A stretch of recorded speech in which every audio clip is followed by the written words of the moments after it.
Folks, what's up? Happy Sunday. Easy like Sunday. That's what I'm talking about. I love Sundays, especially this time of year. Working Saturday night into Sunday morning, watching the sun come up. So peaceful, so nice, so fallish, if you will. Love the temperature, love everything about it, folks. So keep it easy like Sunday morning all day long, as I'm fond of saying. Okay, let's get right to it. The answer to the previous trivia question, which was a double whammy, a double challenge for the weekend, was the Warren Commission and Gerald Ford. So let's see how all this ties in together. On November 22nd, 1963, a very tragic day in American history, President John F. Kennedy was tragically assassinated in Dallas, Texas. Now, immediately thereafter, just 7 days afterwards, for a number of reasons, President Lyndon Johnson, who was sworn into office per the Constitution, put together a group of members from each branch and level of government to investigate the murder.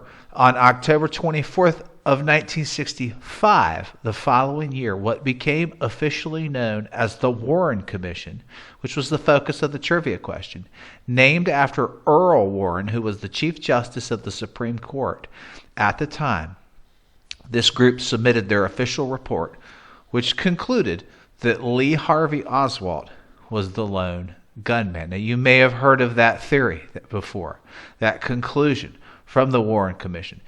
Stuff like the magic bullet are terms that came out of this conclusion. Okay.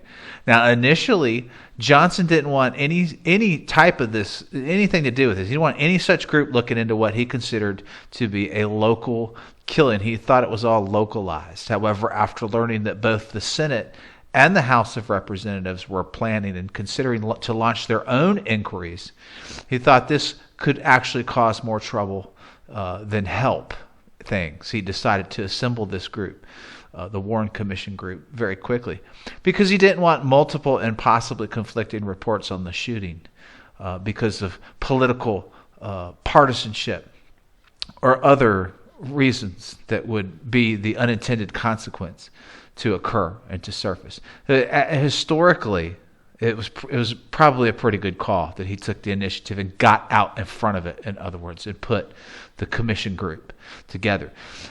Initially, nobody wanted to join. People were like, I kind of got something to do that whole year. I gotta do that thing. Can't be a part of that. They scattered when he put this out there. Johnson ended up having to haggle a little and even manipulate some people into being on the commission. There was one member in particular, I forget his name. Research does not, off the top of my brain right now. He had to he made a public announcement announcing his appointment to the commission when he had already, the gentleman had already said, listen, I don't want any part of this. So he kind of intimidated him, kind of pushed him, voluntold him into the role. And that's what he had to do.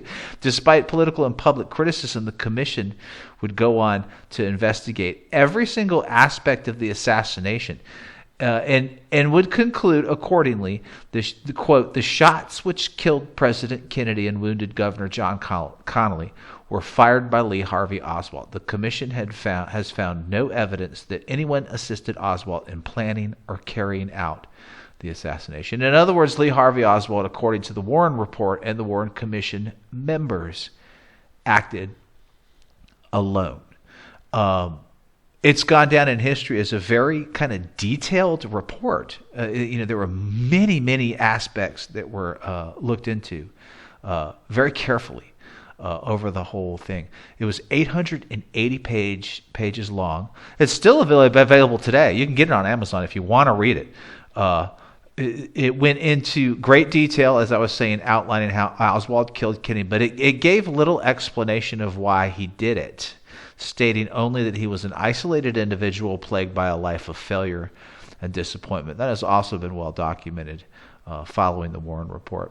Now, this opened up conspiracy theories. This opened up all kinds of loose ends, if you will. But first of all, let me get back a couple of other geek factoids. Gerald Ford, which was the second part, the second part of the double challenge, who would go on, of course, to become a president of the United States himself following the resignation of Richard Nixon. I almost said Jimmy Nixon. Golly, I need some more coffee. So he secretly Gerald Ford secretly provided information on the commission to the FBI. Well, a lot of people didn't know that. Earl Warren suppressed key evidence because he was a close friend of the Kennedys. And remember, none of these people really wanted to serve on this commission. The commission secretly interviewed Fidel Castro. There was talks that Cuba was involved in the assassination of President Kennedy at one time. That was one of the leading conspiracy theories. The FBI and the CIA intentionally misled the commission, which you can imagine. That's really no surprise in the historical aspect of things. And both Lyndon Johnson and members of the Kennedy family privately disagreed with the commission's report, and so did much of the American public at the time and over time. And again, this gets back to what I was saying before about how the commission report's conclusion. Remember, it was 888 pages, detailed every aspect of the assassination, but yet it said that Oswald acted alone. Single magic bullet theory. It opened up a powder keg for conspiracy theories out there, which have gone on and on and on. I've seen some pretty interesting documentaries, read some books. There's one book in particular about the Secret Service agent, and it was said that he accidentally fired a shot from his vehicle from behind, and that contributed to Kennedy being shot. I mean, just on and on. These continue to this day, to include the famous Zapruder film. I think I'm saying that wrong. I probably am. Notorious for butchering names, but that famous filming of the assassination was part of a lot of these conspiracy theories, etc. But according to the Warren Commission and the Warren Report that had Earl Warren and Gerald Ford in it, along with many other members, Lee Harvey Oswald acted alone. And if you're so inclined to really geek out and research it further, like I was saying before, you can get the Warren Report in the bargain bin, probably on Amazon. All right, folks, here we go. Beautiful Sunday. Get up, get out, enjoy this day of rest, and have a good day.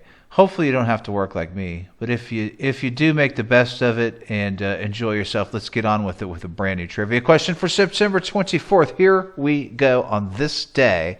This is kind of recent. A lot of generations may remember this. On this day in 1997, this medical drama series chronicling Cook County Hospital and various critical issues faced by the department's physicians and staff opens its fourth season with a unique primetime performance that was filmed live on television, drawing in a record 47.2 million viewers.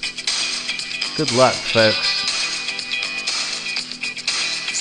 How well do you know your TV trivia?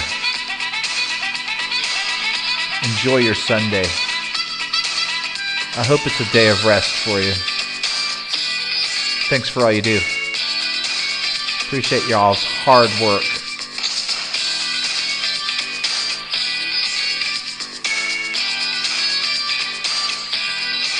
Peace out.